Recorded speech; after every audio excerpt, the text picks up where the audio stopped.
You know, when you're scrolling online and you see those posts about discipline, it feels like you have to be some kind of superhuman to even measure up.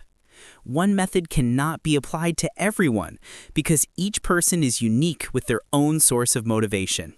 After watching these contents, you feel a sudden rush of motivation that fades fast, and that's normal. Real change comes from building habits that fit your life, not from chasing temporary highs. Well, what if I told you that the real secret to building strength and making change is actually quieter, a lot quieter? On one hand, you've got the myth we're all sold, this intense, almost punishing performance. But on the other hand, we have the reality we're going to explore today, something, softer, way more sustainable, and frankly, just more human. This idea that discipline has to be some kind of perfect, unbroken grind is a huge misunderstanding. It's just a recipe for burnout.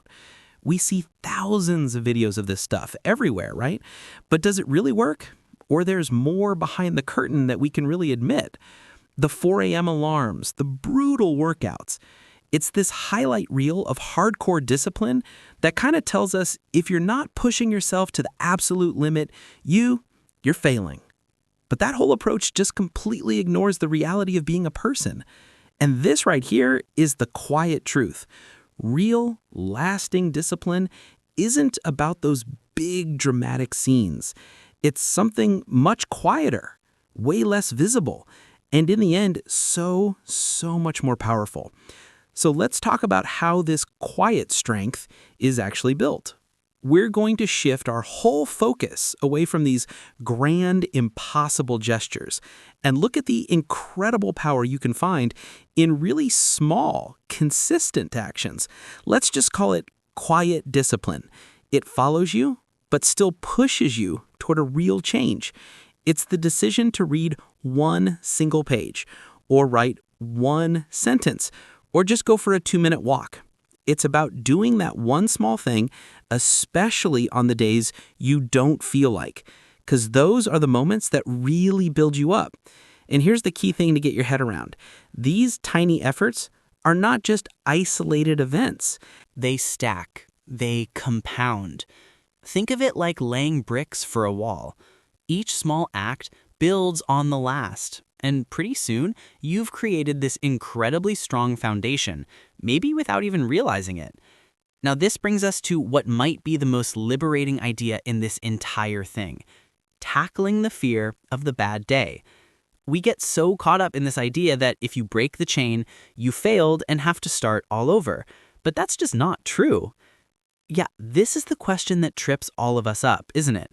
What happens when life gets in the way? You're tired, you're uninspired, and you just stop. Does all that hard work just poof, vanish into thin air? I want you to just let this one sink in. This is the absolute heart of it. The work you've already done, it's banked.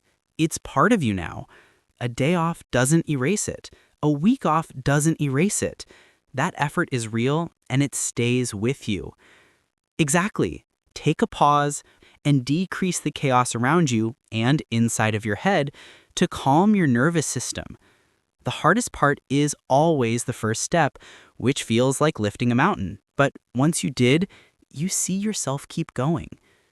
Every single time you come back to a practice or a goal, you are never ever starting over from scratch. You're just picking things up from a much stronger place than where you began. So we have to redefine progress. It's not some fragile streak that shatters the second you miss a day. No, it's a solid foundation. Pausing doesn't destroy the foundation. It just means you didn't add a new brick that day. The rest of the wall is still there, solid, waiting for you. Which leads us to the final and maybe the most important skill in all of this. If progress isn't about being perfect, then the real work, the real art, is simply in coming back. This is the new goal. Let's just throw the idea of never failing out the window. It's impossible. The true practice is to just return and pay attention to those keywords. Gently, without guilt. No beating yourself up, no drama, just a quiet, kind return to the path. And here's how it all comes together. See, you start with one small act. You do it again and again over time.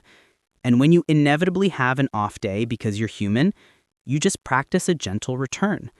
That simple act of returning, that's what builds incredible strength. And that quiet strength, built softly over time, is what leads to real, lasting transformation. If you only take away one thing today, please let it be perfection is a total myth. The real engine of growth is just showing up, even when it's messy. You just need to keep coming back. So I'll leave you with this question. It doesn't need to be some big dramatic thing. It can be tiny.